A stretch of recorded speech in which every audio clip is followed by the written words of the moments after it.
Ice cream சாப்பிடக்கூடாது. Ice cream வந்து உடம்புக்கு கேடு, அது எல்லாத்துக்குமே தெரியும். அப்போ அதெல்லாம் தடை செய்யப்பட வேண்டிய உணவுகள் அதெல்லாம். எதெல்லாம் உடம்புக்கு கேடோ தெளிவாக தெரியும். நிறைய உணவுகள் உடம்புக்கு கேடு அப்படின்னு சொல்லிட்டு, கண்டிப்பாக நோய், அதில் எந்த சத்துமே கிடையாது அப்படின்ட்டு நிறைய உணவுகளை நம்ம பட்டியலிடலாம். அதெல்லாம் தடை செஞ்சிடணும். இங்கே கிடைக்கிற எல்லா உணவுகளுமே மனித உடலுக்கு தீங்கு ஏற்படுத்தாது, நோய்களை வரவழைக்காது அப்படிங்கிற நம்பிக்கை தருகிற உணவுகளை மட்டும்தான் தயாரிப்பதற்கு விற்பனை செய்வதற்கு நம்ம அனுமதிக்கணும். மற்ற அனைத்து உணவுகளையும் தடை செஞ்சிடணும். அப்படி இருக்கும்போது அந்த வகையில் வந்து ஐஸ்கிரீம்லாம் தடை செய்யப்பட வேண்டிய உணவுகள் அதெல்லாம். ஒருவேளை வந்து ஐஸ்கிரீம் வந்து நீங்கள் சாப்பிட்றீங்க, ஆனால் இந்த காலத்தில் வந்து ஐஸ்கிரீம் கிடைக்குது, நிறைய இடங்களில் கிடைக்குது, நீங்கள் சாப்பிட்றீங்க. அப்படிங்கும்போது ஐஸ்கிரீம் சாப்பிட்டு உங்களுக்கு சளி பிடிக்காமல் இருக்கணுன்னாக்கா ஒரு சொம்பு வெந்நீர் குடிச்சிருங்க. எப்போ நீங்கள் ஐஸ்கிரீம் சாப்பிட்டாலும் நீங்கள் என்ன பண்ணுங்கள், அதை சாப்பிட்டு முடித்த பிறகு ஒரு சொம்பு வெந்நீர் குடிச்சிருங்க. ஒரு சுட குடிக்கணுங்கிற அவசியம் இல்லை, ரொம்பவும் சூடு, ஒரு மிதமான சூடில் குடிக்கிறதுக்கு தகுந்த மாதிரியான ஒரு பொறுத்து கொள்ளக்கூடிய ஒரு சூட்டில் ஒரு சொம்பு வெந்நீர் குடிச்சிங்கன்னா உங்களுக்கு வந்து சளி பிடிக்காது. அப்படிங்கிறது வந்து இது தற்காலிக ஒரு தீர்வு. அதாவது ஐஸ்கிரீம்லேருந்து நம்ம அதனால் ஏற்படுகிற பாதிப்புலேருந்து சளி பிடிக்காமல் இருப்பதற்கான ஒரு பாதுகாப்பு நடைமுறை.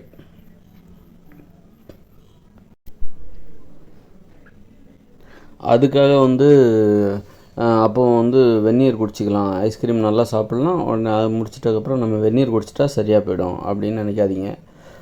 இதெல்லாம் வந்து எதெல்லாம் நம்மை அடிமைப்படுத்துகிறதோ அதெல்லாம் நம்மளை பலவீனப்படுத்துகிறது, நம்மளை கோழையாக்குகிறது என்று பொருள்.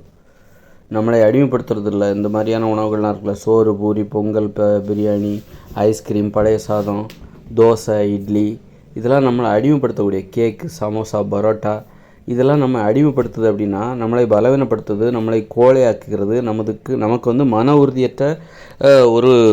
உறுதியற்றவர்களாக இது மாற்றுகிறது. இப்போ வந்து பிரிவை ஏன் திருமண உறவில் ஏன் பிரிவை ஏற்றுக்க மாட்டேங்கிறாங்க அப்படின்னா, இப்போ விவாகரத்தை சேர்ந்து வாழ சொல்கிறாங்க, பிடிக்கலைன்னா கூட நீ பிரியக்கூடாது அப்படின்னு தான் சொல்கிறாங்க. கோர்ட்டு கூட என்ன சொல்லுதுனாக்கா அவ்வளோ ஈஸியாக பிரிய விடாது. ஏன் பிரிய விட மாட்டேங்கிறாங்க? பிரிவை வந்து ஏன் இந்த சமூகம் ஏற்றுக்கொள்ள மாட்டேங்கிறது? விவாகரத்தை மட்டும் ஏற்றுக்க மாட்டாங்க. விவாகரத்துக்காக பல வருடங்கள் கோர்ட்டுக்கு அலைஞ்சவங்க நிறைய பேர் இருக்காங்க.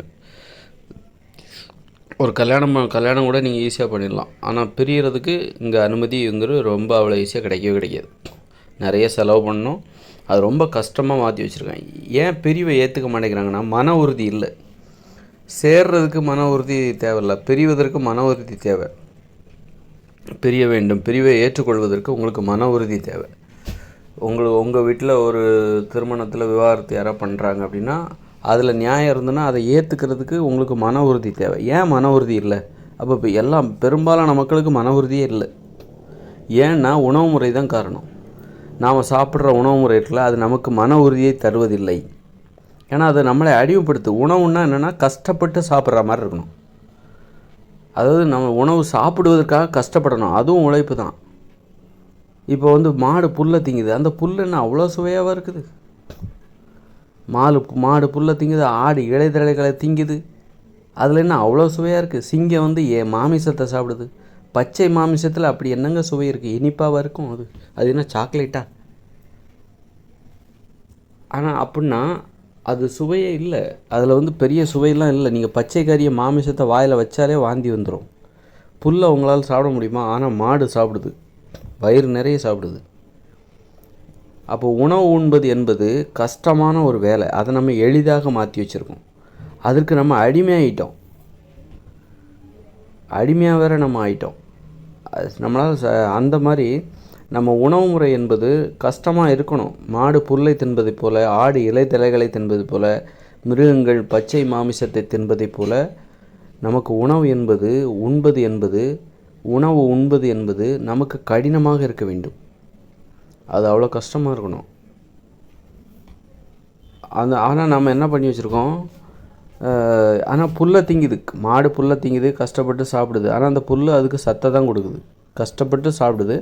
அந்த புல்லுனால தான் அந்த புல்லை திங்க போய் தான் அந்த மாடு வந்து நோய்கள் எதுவும் இல்லாமல் ஆரோக்கியமாக இருக்குது. ஆடுகள் இலைத்தழைகளை சாப்பிடுது, அதை சாப்பிட்றதுனால தான் அதில் வந்து பெருசாக அடிமைப்படுத்துகிற சுவை அதில் இல்லவே இல்லை. அதை சாப்பிட்றதுனால தான் அது வந்து என்ன ஆகுது, அதுக்கு நோய்கள் வருவதில்லை. அந்த ஆட்டை பிடிச்சி நாம் சாப்பிட்டா நமக்கு நோய் வராதுன்னு சொல்லிட்டு அதை பிடிச்சி சாப்பிட்டுட்ருக்கோம். நாம் அதே மாதிரி பச்சையாக காய்கறிகள் சாப்பிட்றத விட்டு போட்டு ஆடை பார்க்குறாங்க. ஆடை பார்க்கும்போது நம்ம எப்படி பார்க்கணும் அப்படின்னா, அது பச்சை இலை தழைகளை சாப்பிடுது அப்படின்னா அதுபோல் நாமளும் பச்சை காய்கறிகளை பழங்களை சாப்பிடணும் அப்படின்னு தான் கற்றுக்கணும். ஆனால் மனித உயிர்கள் மனுஷங்க என்ன பார்க்குறாங்க அப்படின்னா, ஆடு நல்ல இலைதழைகளை சாப்பிடுது, அந்த ஆட்டை பிடிச்சி நாம் சாப்பிட்றோம், அப்போ அந்த சத்து பூரா நம்ம உடம்புக்கு வந்துடும். அதான் முட்டாள்கள் இப்படி தான் யோசிப்பாங்க. முட்டாள்கள் இப்படி வினோதமான யோசனை இதெல்லாம். ஆட்டை பார்த்து நம்ம என்ன கற்றுக்கணும், மாட்டை பார்த்து என்ன கற்றுக்கணும் அப்படின்னா, அது புல்லை பச்சையாக திங்குது, அது சுவையில் என்ன பெரிய சுவை இருக்குது. அப்போ இப்படி கஷ்டப்பட்டு சாப்பிட்ணும். சாப்பிட்றதுங்கிறது நம்மளை அடிமைப்படுத்தக்கூடாது, நம்மளை கஷ்டப்படுத்தணும். அதை சாப்பிட்டா நமக்கு நோய் வரக்கூடாது. மாட்டு புல்லை திங்கிறதுனால அதுக்கு நோய் வரதில்லை, ஆடு இலைத்தலைகளை பச்சையாக சாப்பிட்றதுனால அதுக்கு நோய் வரதில்லை. அப்போ நாமளும் என்ன பண்ணணும்னா பச்சையாக தான் உணவுகளை சாப்பிட்ணும், கஷ்டப்பட்டு சாப்பிட்ணும். உணவு உண்பது என்பது கடினமான ஒரு வேலை அப்படின்னு தான் கற்றுக்கணும். அப்போ நம்ம ஆட்கள் என்ன கற்றுக்குறாங்க, அதுதான் அப்படி கற்றுக்கிட்டால் நல்ல நம்ம கரெக்டாக பார்க்குறோன்னு அர்த்தம். நம்ம ஆட்கள் எப்படி கற்றுக்குறாங்கன்னாக்கா, ஆடு இலைத்தலையெல்லாம் சாப்பிடுது, மாடு பச்சை புல்லை நல்லா சாப்பிடுது, அப்போ நல்ல சத்து அந்த உடம்புல இருக்குது. அந்த மாட்டை பிடிச்சி நாம் சாப்பிட்றோம், அந்த சத்து நமக்கு வந்துடும். அந்த ஆட்டை பிடிச்சி நாம் சாப்பிட்றோம், அதோட இலைத்தலை சத்துக்கள்லாம் நமக்கு கிடச்சிரும் அப்படின்னு சொல்லிட்டு சாப்பிட்டுட்ருக்காங்க. இதுதான் ரொம்ப வினோதமாக வித்தியாசமாக யோசிக்கிறாங்க. ரொம்ப புத்திசாலித்தனமாக யோசிக்கிற மாதிரி யோசிச்சுட்ருக்காங்க. ஆக இந்த மாதிரி சோறு, பூரி, பொங்கல், பிரியாணி, தயிர் சாதம், சாம்பார் சாதம், இட்லி, தோசை, சப்பாத்தி, பழைய சாதம், இந்த மாதிரியான உணவுகள்லாம் இருக்குல்ல, பஜ்ஜி, பரோட்டா, சமோசா, கேக்கு, லட்டு, அப்புறம் ஒரு இது சொல்லுவாங்களே ரொம்ப ஸ்வீட்டாக இருக்கும், அது என்னது, குலோப் ஜாமு, இந்த மாதிரி ஜாங்கிரி, இதெல்லாம் சாப்பிட்டாக்கா நம்ம மனசில் உறுதி குறைஞ்சிக்கிட்டே போகும். உறுதி என்பதே இருக்காது. கஷ்டமான விஷயத்தை நம்மளால் ஏற்றுக்கவே முடியாது. நம்மளால் ஏற்றுக்க முடியாது. அதனால் இது மன உறுதியை குறைக்கிற ஒரு உணவுகள். நம்முடைய வாழ்க்கை முறையும் மன உறுதியற்ற ஒரு வாழ்க்கை முறை தான் நம்ம வாழ்ந்துகிட்ருக்கோம். இப்போ உள்ள உலகம் முழுக்க உள்ள வாழ்க்கை முறை எப்படிப்பட்டதுன்னா, மன உறுதியற்ற ஒரு வாழ்க்கை முறை. அதனால்தான் பெரும்பாலானவர்கள் அடிமையாக இருக்கிறாங்க. ஏன்னா மன உறுதியற்றவர்கள் தான் அடிமையாக இருப்பாங்க. சுதந்திரமாக வாழ்வது சாதாரண விஷயம் கிடையாது. சுதந்திரமாக வாழணுன்னா மன உறுதி தேவை, அறிவு தேவை. அடிமைகளுக்கு அறிவு கிடையாது, அடிமைப்படுத்துகிறவர்களுக்கு அறிவு கிடையாது.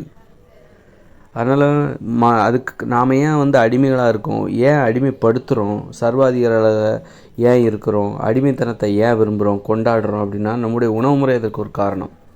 நாம் உண்ணுகிற உணவு முறைகள் அவ்வளோ மோசமாக இருக்குது. அது நம்மளை நமக்குள்ள மன உறுதியை குலைக்குது. போதை பொருள், ஒரு சிகரெட் பீடி குடிக்கிறவங்க, கஞ்சா இருக்கு, இவங்களுக்கெல்லாம் எப்படி மன உறுதி இருக்காதோ அதே மாதிரி தான் நாம் சாப்பிட்றது போதை உணவுகள். அப்போ நம்ம சாப்பிட்ற உணவு நமக்கு கஷ்டமாக இருக்கணும். இப்போ மாமிச உணவு இருக்குல்ல, அது நம்ம அடிமைப்படுத்துகிற உணவு. அது அவ்வளோ ஈஸியான அது நல்ல உணவே கிடையாது. ஏன்னா எனக்கு கவுச்சி இல்லைன்னா நான் சாப்பிடவே மாட்டேன்னு சொல்கிறவங்க இருக்காங்க. மாமிச உணவு சாப்பிட்டா வெறியே வரும், அந்த அளவுக்கு அது நம்மளை அடிமைப்படுத்தும். அதாவது பச்சை மாமிசம் இல்லை, சமைத்த மாமிச உணவு, பிரியாணி அல்லது கிரேவி, இந்த மாதிரியான உணவுகள் பயங்கரமாக அடிமைப்படுத்தும். நீங்கள் பலவீனமாகிடுவீங்க. நீங்கள் நினைக்கிறீங்க மாமிசம் சாப்பிட்டா நம்ம மன உறுதி அதிகரிக்கும், உடம்பு உறுதி அதிகரிக்கும், நோய் வராதுன்னு நினைக்கிறீங்க. மாமிசம் சாப்பிட்டா நோய் வரும். ஏன்னா நீங்கள் பலவீனமாகிடுறீங்க. உங்களுக்கு மன உறுதி இல்லாமல் போயிடும், உடம்புலேயும் உறுதி இல்லாமல் போயிடும்.